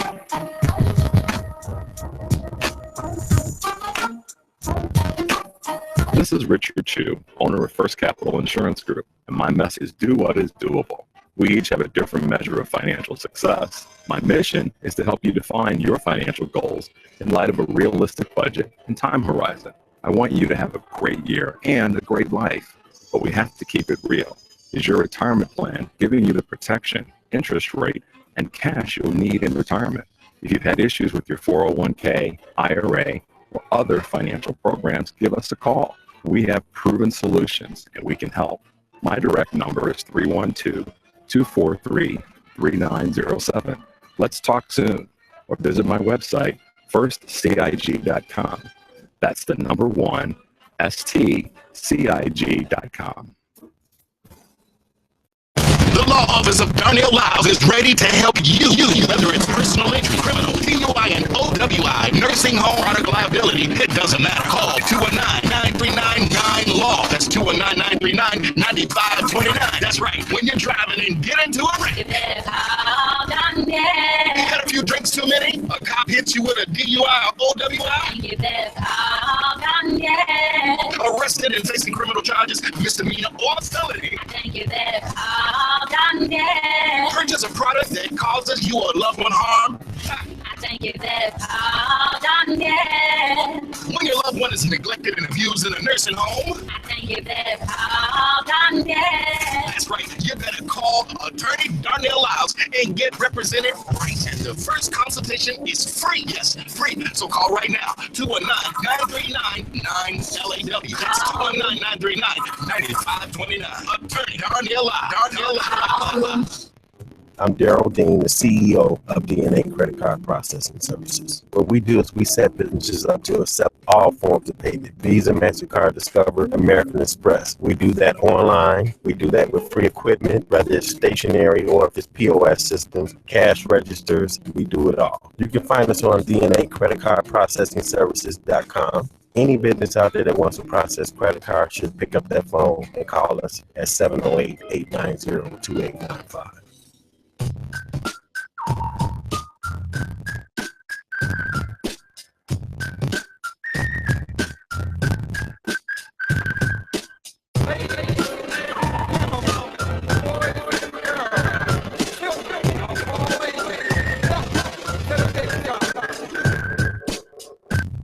This is Susan Manuel, www.ablconsulting.net. Welcome back to the family meeting. Yeah, so as usual, the conversation during the break is always a little more interesting than what goes on there, only because we don't have to censor ourselves. Yeah, it always show how classy, it still shows how classy Sharon is, because that was one of the most ignorant comments I've ever heard Steve from the Gold Coast make, period. That was one of the most ignorant type of comment. If he would have had a family member that died in a jail cell, he'd be the first one probably combing through all of that footage. Well, So just, okay. I mean, I know it's a lot of But he's not people. here. He's not here. Yeah, I just want to hear him hear that. No, since he can't respond. Yeah, he'll respond next time you call. Yeah, so give it to him then if you need to. But Eric, you know what I always tell people? Don't wait for something of this magnitude to happen to you to feel empathy and compassion for people when they're going through it. I think that's another key takeaway I've had. You got really philosophical, haven't you? That's me. Just saying, man. Like some sort of philosopher or something. I don't know what you, man. I do want to hear though from my man Tommy. Y'all ready for Tommy? Oh yeah, always ready for Tommy, homeboy. Okay, let's do it then. Tommy, what's on your mind, man? Well, as you may hear the sound of my voice on this day, let's take care of the legal matters first. The family meeting, nor does WCPT or any of its affiliates endorse or condone the comments that I'm about to make. And trust me, I am not about to cuss. And since it's clear that if you have any agitation in your voice, then you're frustrated, you're angry, and you may not like what I'm about to tell you, but it's pretty clear. Somebody asked about a study, some type of analysis of what's going on. Well, I have this great book that I would like to introduce to the listening public on today, and that book simply is called How Dumb Can You Be? Because if you're arrested by the police, it would seem to me that once you're taken into custody and fingerprinted and mugshotted, that you're taken back to a cell and the doors are locked. And consequently, they come back and forth and make sure that you are in that cell and you're okay. By the way, they make sure that there's nothing in the cell or nothing on your person that you can use to harm anyone else, and especially yourself. So then we start with the analogy of what has happened to this young lady. We look at the video of what happened to Mr. Gardner. We go around this country howling and screaming about body cameras. We look at this so-called system that apparently and clearly does not work, has not worked. I don't believe it ever will work. And the reason why it won't work is because we keep looking for where the organization is that comes in and oversees all of this absolute and clear evidence that somebody is lying, somebody has caused someone else's family to be in straight despair. Anytime police shoot at an individual coming out of the door with a metal bat and then kill someone else and they got nothing to do with it, nobody uses tasers, nobody uses the shotguns with beanbags anymore. Oh, wait a minute. Yes, they do. They use it on the other part of America. So is it an issue of injustice or is it an issue of just us? And the sad part about all of this stuff is that you can go down there and lay down in the street and do all the stuff you're doing down there on Michigan Avenue with some merchants that had absolutely nothing to do with the decisions that came out of Deli Plaza or the intentions of the so-called superintendent of the Chicago Police. And guess what? They went right on to make $9 billion and everybody is happy down there on Michigan Avenue. Sad part about all of this is that when I think of Ms. Bland and I think of all these other people who are gone from here, you know, tears fill my eyes because these people will not be laughing. They will not be with their family. And they are still crying out from their graves. When and at what point do law-abiding citizens called human beings stand up and say, hey, guys, guess what? If you can roll up on a group of individuals and a body is out there, you take them all to jail, you prosecute all of them, and you go through and you find out who did what. But no, not when it comes to the so-called police department.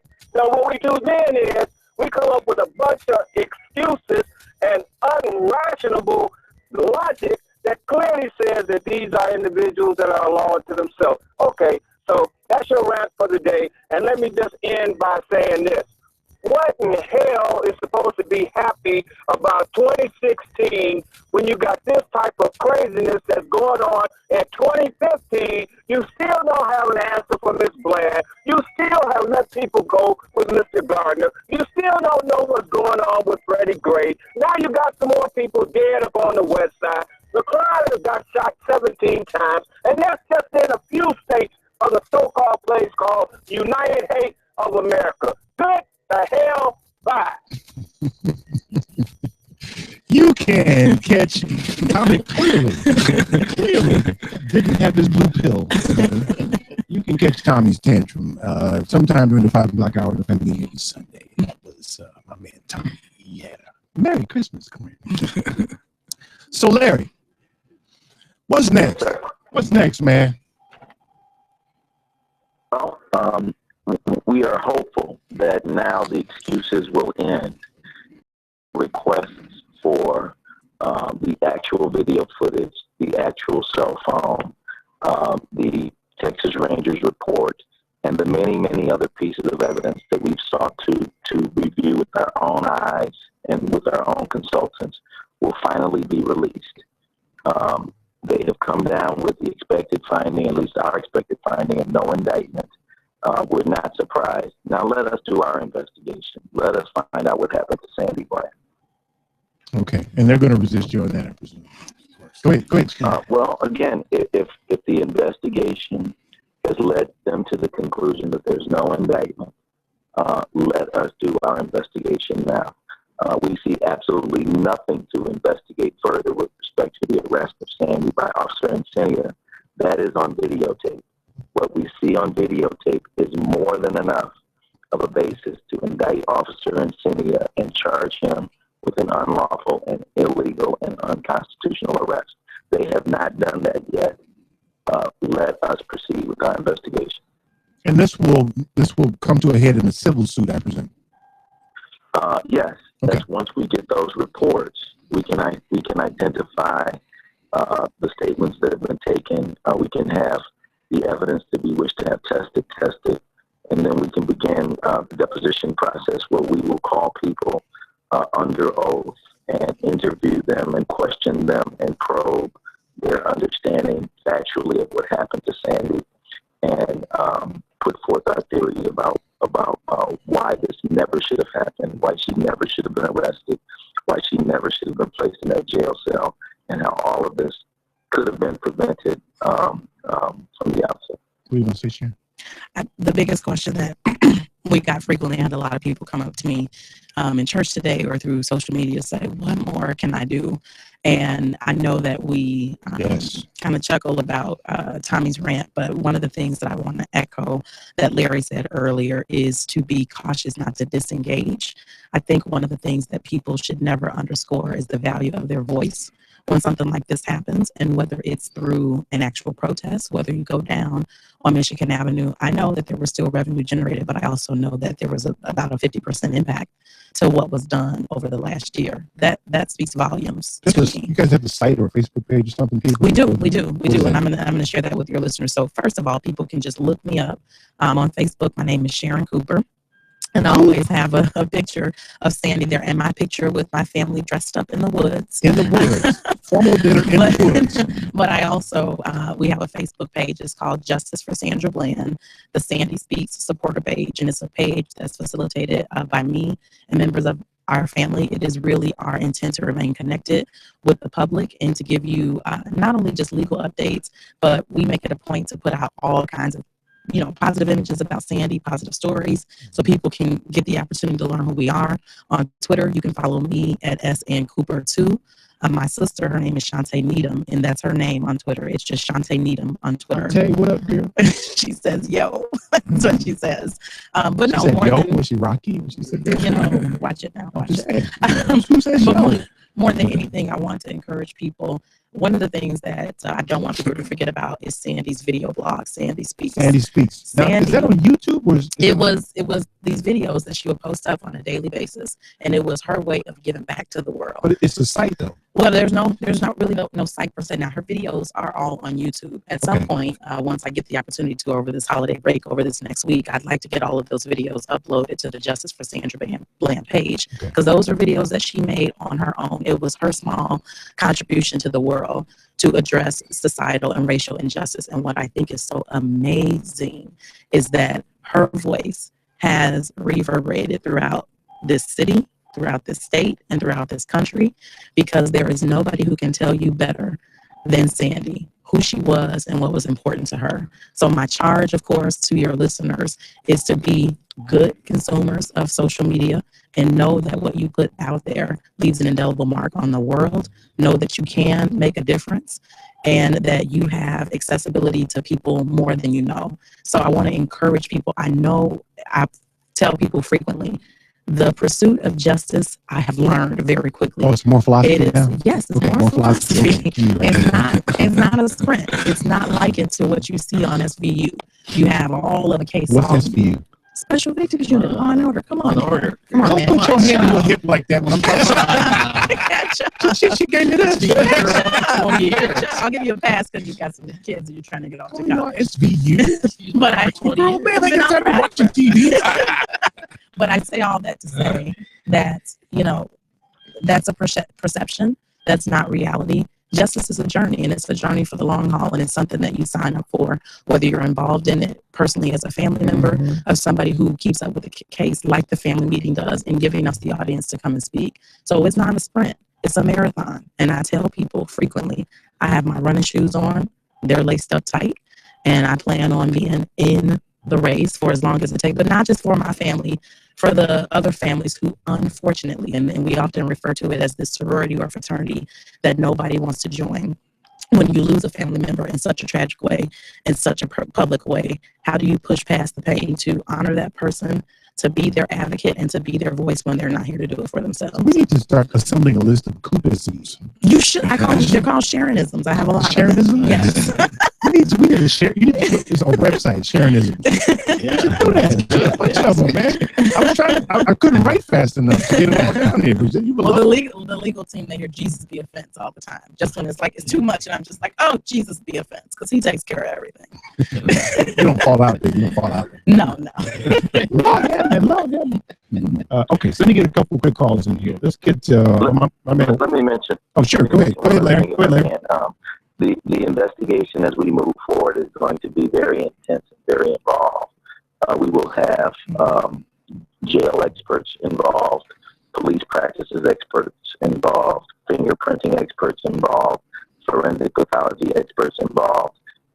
It's a very, very intensive and detailed investigation that we will be conducting. A lot of that has started, but there's a lot more that needs to be done. And the public has been very instrumental in helping that process. Helping us fund the litigation through the GoFundMe page.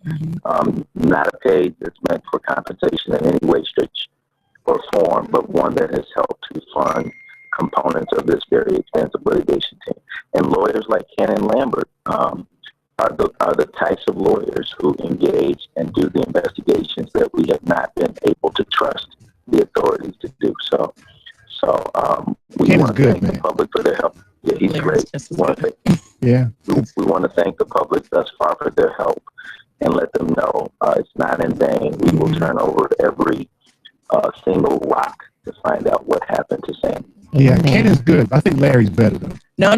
They're equally. No, I'm liking Larry, man. Ken is good, man. Larry's good. They complement one another very well. You're supposed to say that. We work very well together.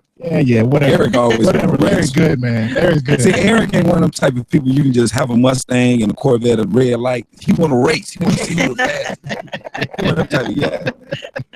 Just nod your head like nice guy, man. Larry's making the candy sound like a pistol, man. We're very blessed. Forget the pistol. Very blessed to have I jest. That's what I do. I jest. Okay, we're going to take our last break here. Stay tuned for more Family.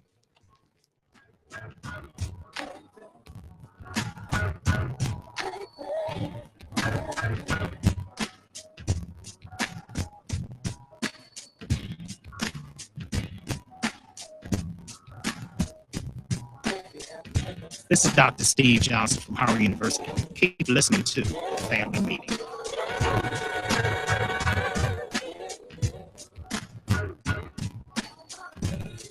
Polaris is introducing a new way for you to get empowering financial advice. Save and plan. If you are like a lot of people, you'd like to work with a financial planner, but don't know if you earn or have enough to invest. Save and Plan will allow us to work with nearly anyone from young professionals to retirees looking to travel the world. Save and Plan is simple. Just sign up to save on a systematic monthly basis directly from your account and gain access to a planner and our planning services. Once you sign up, Polaris gives you a customized financial plan, a real person to speak with, and information to help you make good financial decisions. Your dedicated planner is just an email or phone call away. Save and Plan offers empowering advice for everyone. Visit us at polarisadvice.com. Call us today at 312-951-2606 or email us at polarisadvice.com. That's 312-951-2606 or email us at polarisadvice.com. Save and Plan, empowering advice for everyone. Securities, insurance, and advisory services offered through FSC Securities Corporation. Member FINRA SIPC. Insurance services offered through Polaris Insurance Agency Inc., which is not affiliated with FSC Securities Corporation. Imagine a job where someone cares about you, your family, and your coworkers, and will sign a contract to that effect. That is what a union actually does for you. We've all heard the bashing, the insults, and hatred directed toward unions by powerful political elites and wealthy business bosses.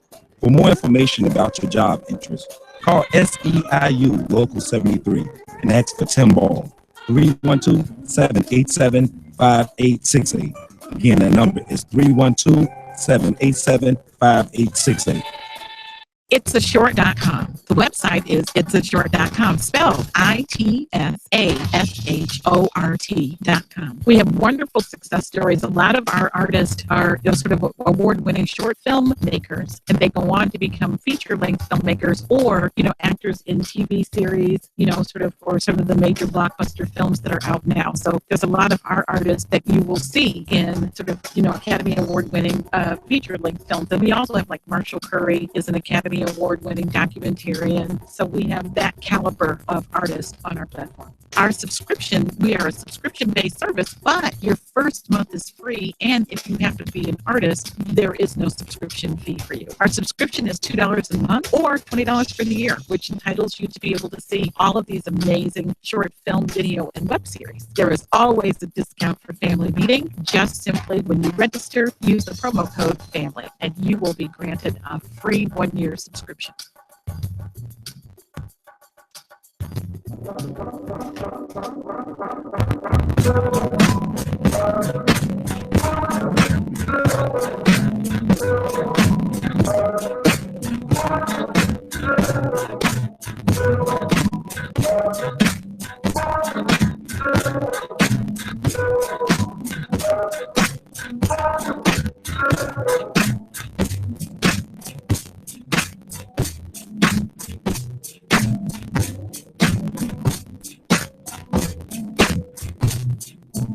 This is Oliver Gibson. Welcome back to Family Meeting. Yeah, I had to get my Floetry in today. That's my New Year's Floetry. That's my group, man. I like Floetry. Them and D'Angelo. And what my plan is, by the way, in case anybody wonders, and I doubt you were, by the way, I'm chilling. I ain't doing nothing for a week. No, we weren't wondering at all. I figured that. I know we weren't wondering. I'm going to tell you, I'm chilling. I got my music all lined up, put my headphones on, drown out the sound of all them yelling kids in my house. And groove, man. Hey, let me apologize to Steve real quick. I mean, why? When he said, why?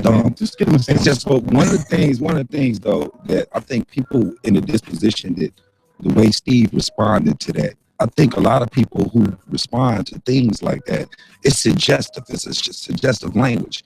And a lot of times, like when I'm doing it, I do a mentorship program working with kids, and I'm fighting to tell them all of the right things to say, right things, how to respond. And if you got people on the other side that's got this other suggestive language to say, that part of it's not important. We can just go past all of that. Then I'm sending the kids, you sending these young blacks and whatever out into these scenarios and these situations. But one side is just kind of dismissive of parts of the scenario. Why don't you save it though? I'm just saying, I'm just wanting to explain why, right now, why I was. Why don't you do it for Steve? I mean, we'll call it back. I'm doing it right now, though. Okay, well, he can't, now. Yeah, you don't have to. Okay, you have to. Okay, so y'all know the rules. Y'all on the phone. I see Delisha. She's calling from Maryland. I see Wayne. You got 1 minute because we're in the last break here, all right? Let's start with Wayne calling from Chicago. Wayne, what's up, man? Happy New Year almost. Happy New Year to the Family Meeting family. Yes, is the lawyer still there? Larry's still here. You still there, Larry? Yes, I'm still on. Yeah, I'm still on. I just want to ask him one question. Is there something that could be set up like a grand jury oversight committee from the jury, people selected from the jury pool who can overlook and oversee all things done within a secret grand jury to make sure that there's no hanky-panky going on with prosecutors suppressing evidence.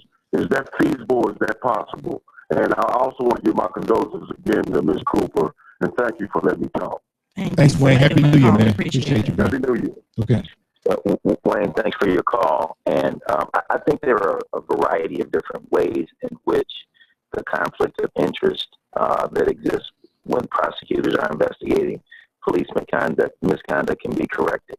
Some have suggested that all police misconduct cases should be referred to the federal prosecutors.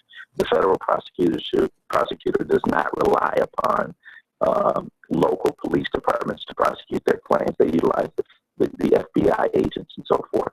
So there's a belief that you get a more thorough and independent investigation without the biases that you see with state prosecutors. There are oversight committee recommendations that some people believe should exist. I think the point that we need to focus upon is identifying and admitting that there is a problem. There's a problem in the way in which police misconduct is being evaluated by prosecutors.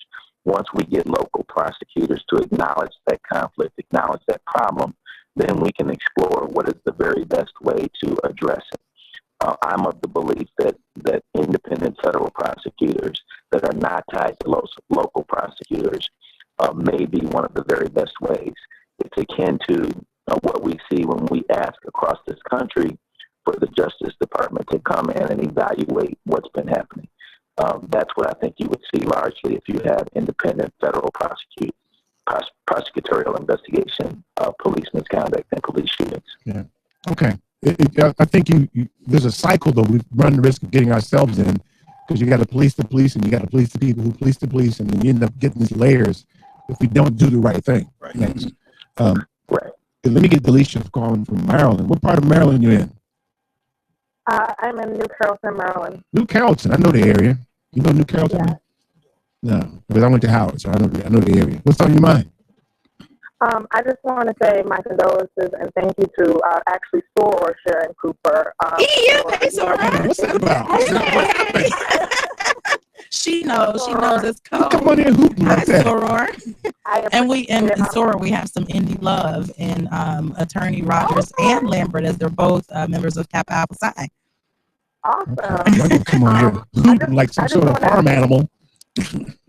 You're on a timeout. Go ahead, Delisha. We're listening, Soror. I'm listening. Two things. I just want to say thank you to Sharon Cooper because she responded to one of the tweets that I did on Twitter, and I want to thank you for that because I had begun to feel like my mental state was being really affected by this and wanted to back away, but that she tweeted back to me helped me keep going and pushing and making photos and just keep pushing. But the question that I have is how can we, the people, fight against the system that was never meant to protect us? One of the things that Sandra Bland said was that our legal system and the way our country is run is based on discrimination. And it's obvious that they have a lot of experience with successfully keeping our group down, or people that look like us, down by killing us, selling us to prisons, or sexually assaulting us. So how can we, the everyday person, kind of outside of social media, push against a system that was never, ever meant to protect us in the first place? Delisha, I appreciate you, girl. Have a great new year, okay? Oh, thank you. Okay. You going to give her a Sharonism? Did you give her a Sharonism? For me, I'm a huge proponent of education. I think that it starts from the beginning. I think that people should not overlook the value of it and don't become, and it's not my intention to suggest that anybody does this, but don't become so insulated by the obstacles that lie before you that you allow them to take over, right? I think that what could have very well happened in our situation, and I often like to tell people as well, do not get me wrong. When people ask me how we're doing, I say we're doing okay. When you see us and when we have it together, understand that we're taking it moment by moment, day by day, one step at a time.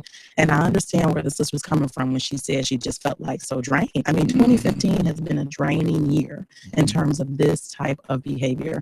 But I've learned so much from the two men that I've been working with in terms of pushing against the system. And a part of pushing against the system means being strategic, being what I call intellectually vocal, being informed, and being armed with knowledge, because I think that it is much more powerful than we give it credit for. So it's a matter of speaking up and making a difference where you stand. And I just have to take it back to Sandy, doing Sandy Speaks. One of the things that she said in one of her Sandy Speaks videos is that Sandy Speaks is not for everybody right now, and that's okay.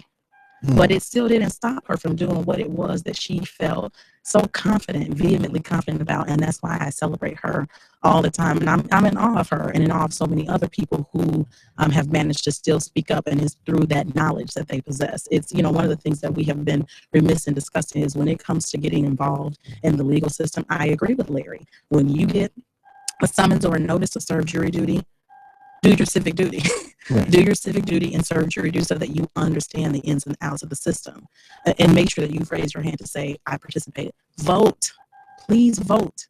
Yeah. And when you vote, do your own research of the candidates, and you choose based off of what is applicable to you. So there's a myriad of things, but I think the primary thing is not becoming insular, not feeling defeated, and really stepping up and taking and moving from the passenger seat of the things that are happening to really being a driver. I saw some of the stuff that Sandy said in the videos. Some of it was pretty prophetic. Yes. Sandyisms almost. Yes. You sure you can steal something? We haven't seen all of it. And I assure you, when I do, I will give her credit where it's due, because that is her proprietary information, not mine. Let's hope so. Let's just hope so. Or I might have to call the candidate. You gonna say something later? Yeah, I did. First and foremost, participate in the system. Vote, register to vote. Get your friends to register to vote and participate in the system. I can't tell you how frustrating it is to take the plight of our clients to before juries and to see people who look like our clients, people who look like us, coming up with excuses and reasons why they can't serve on jury duty. Participate in the system. Many people have died so that you could participate and you can sit and decide the fate of people who look like you and administer justice the way all citizens have a right to do. Secondly, I would say it has been beautiful to see on the streets of Chicago such a cross-section of the community standing in protest of what's been happening, from young to old, black to white to Asian, people from all walks of life. We've had doctors lying out in front of City Hall in Chicago objecting to what happened to Laquan McDonald. We need that type of civic unrest and voice in order to bring about the change that's really needed. And what's beautiful about Sandy Bland is that she really represents a part of that movement. She was a part of it before she passed. And through her videos and through the engagement of citizens across this country, through social media, she continues to speak and participate in the movement. So let's keep that alive, keep pushing forward. And I think in the end, we can see the change that we all hope for. Say her name, right? That's right. Every chance you get. Right. I tried to. You do a great job. You think so? Absolutely. Why, thank you, Sharon. And I know we're in the Windy City, but any chance that I do get, I'd like to take the opportunity to thank the Texan community and the foot soldiers who are down there continuing to say her name and standing in the gap for our family. That white girl still down there doing it? Reverend Hannah Bonner, yes, she is. She is. Tell them what she did. She is. Reverend Hannah Bonner is someone who we met while we were down there when we initially took the trip down there, and she has sat vigil in front of the jail. I know she sat in front of the jail for at least the first 100 days. She does a daily count, not necessarily from the inception of the event, but from when she became aware of it and started to sit out in front of the jail and ask the simple question of what happened to Sandra Bland. It's really just a huge testament of selfless activism, I believe. And it's been phenomenal. But what was even more phenomenal was going to just a standard status hearing on December 17th, the week before Christmas, and having the courthouse literally be packed with almost 200 people who unfortunately could not get in because of the capacity issue of the courtroom, but still stood out in the hallway and listened to the proceeding. The judge allowed for the doors to be open for them to listen, and they did such. That is what is called being a part of the system and being a part of the process. GoFundMe. Yes. Okay. As far as the GoFundMe is concerned, the GoFundMe link is www.gofundme.com/Sandy Still Speaks. There are people who have was a person who recently reached out to Attorney Lambert to express interest in donating to the fund, but having some leeriness around making a donation online. We certainly understand that. Once again, we are extremely open and available as a family. If you have that type of concern, reach out to me directly. Reach out to Cannon Lambert, Facebook, tweet me, because we want people to understand that we are so appreciative. We can add something to that list. You can let us know as well here at the family meeting. Yes, We'll pass information on to Sharon and Larry. I just can't echo Larry's sentiments enough for the type of financial support that we have received to pursue the litigation. It means the world to us. So if Sandy Still Speaks is the GoFundMe page. Sandy Still Speaks. Yes. Okay, so find that, contact us, contact Sharon on Facebook or Twitter. Or you can call Cannon's office or Larry's office, I presume, right? Don't call them. Just shoot them an email. Okay, they ain't trying to get no calls. I'll be calling them. Or call. Larry says calling is fine. Yeah. He said, holla at me. Holla at me. That's what he's going to say. Holla at me. Okay, good. All right, cool down time because we got about 4 minutes left. Any last thoughts, y'all? Me myself, I'm just truly inspired by you because I think you're taking a situation and you just turn into something very positive as well by helping out others. And I can't understand how it would be in your shoes, but I just think it's amazing what you're doing right now and what you're doing going forward. And I think that's hugely important. And off the air, I'll show you what I can do to help out as well. But I think you're just an inspiring individual. What you're doing, I think that's what your sister's wanting to do as well. I think it's great, honestly. Don't make me cry in the air. Don't get all weak. It got a little cozy right there. Now I'll show you what I can do about it. Hey, Larry, I'm gonna let you go, man. So you ain't gotta hold on. Get back to your vacation, all right? All right. Thanks for having us on, and keep doing what you're doing, and putting the word up there. You got it, man. Have a good New Year. All right. You too. Bye-bye. So get it back to his vacation. You got the man working on his vacation. Man. Something wrong with you, man. You're a slave driver, man. Something wrong with you, man. Not a slave driver. No. Man, something wrong with you, man. Let the man take a vacation for a minute. Well deserved. Well deserved. Yeah. I think he's better. Stop saying I'm gonna start calling Cannon the Pistol. They've got great. They've got great chemistry. Cannon the man. What's that thing that I'm gonna start calling the slingshot. Get the slingshot. You get the cannon. So get the slingshot. That's right, man. Yeah, I like Cannon. Cannon's good. Don't get me wrong. Now I'm not making a character. Cannon's my man. That's how I can teach him. He's not listening, is he? He is listening. I ain't afraid of Cannon. He's listening. They aren't afraid. They usually Cannon look kind of tough, man. I ain't afraid of Cannon. Kind of look like a little wrestler or something, man. Oh, man, come on, get the slingshot. Hey, you heard me. You heard me, man. Get the slingshot. Cannon like don't let this soup fool you. No, really quick, Eric. Thank you. Make it quick. Thank you to you, to the family meeting. From the very outset, you said you always have a place here, and it was no surprise for you to reach out after the recent events. I thank you. This type of outreach is extremely important because, contrary to popular belief, everybody's not on Twitter. Everybody's not on Facebook. People come to you for their news, so we thank you. We appreciate it. My pleasure. Come back again, William. We'll be back. Yeah. Vince Versey, thanks, man. Thank you, Eric, always. What you got? What you got, Rob? Man, our prime purpose in life is to help others, and if you can't help them, at least don't hurt them. Let's go with it. Tune into the family meeting every Sunday at 4. I'm your host, Eric Grant. Peace.